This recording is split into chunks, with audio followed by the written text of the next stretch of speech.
So, I want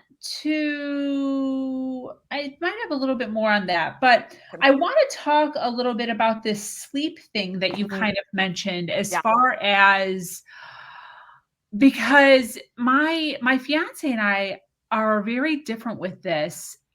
So, I can sleep no matter what.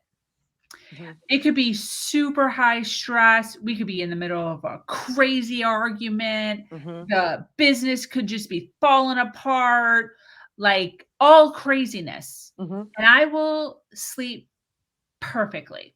Mhm. Like I hit my pillow, I compartmentalize, I put Mhm. this, all this stuff away in a box. Mhm. I know it'll be there tomorrow, and I Mhm. go to sleep. Mhm. He Oh, good. will not sleep. He literally cannot sleep. We argue about this all the we don't argue about it, but Right. we talk about it all the time as far as like it's gonna be there tomorrow. Like I just keep telling like it's gonna Yeah. like all the stuff will be there tomorrow. Just like meditate, stretch, like Mm. don't eat too much. We tried all these things and he Mhm. can't sleep. Mhm. Okay. So why do I sleep? Okay. So, Feel free to make me feel really good about myself, by the way. well, that is really awesome that you can sleep even amongst all the other things that are going on here. So, okay, well, let me just for one, cortisol is our main stress hormone. Except we need cortisol even when we're not in stress, and it is conversely related to melatonin, which is our one of the main jobs of melatonin is to make us sleepy. So when we wake up in the morning, cortisol is high and melatonin is low.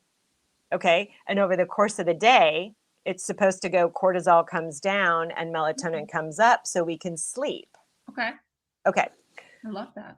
Now, some people, this goes back to how we, because we all have a different way of responding to stress.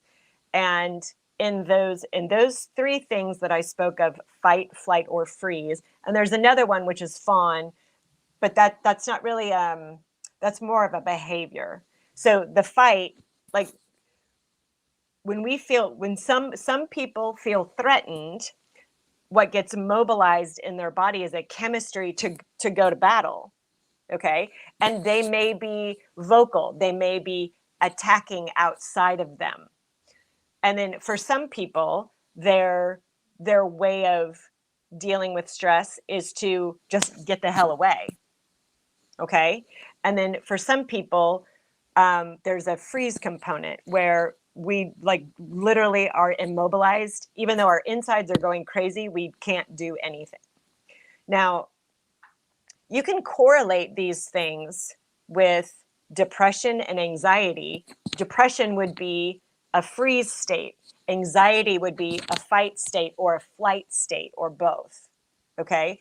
And then how this correlates to this is why you couldn't sleep through stress, maybe because um, and this all develops early in childhood. Like everything about who we are as adults starts in childhood, everything.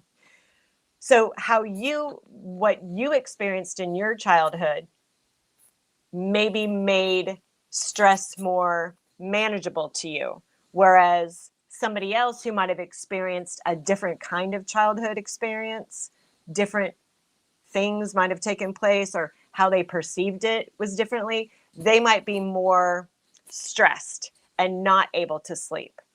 It's not a yeah, it's not exact.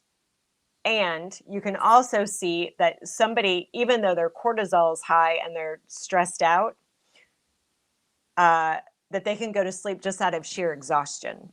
And that sleeping is also a kind of, well, I'm gonna kind of pause all this for now.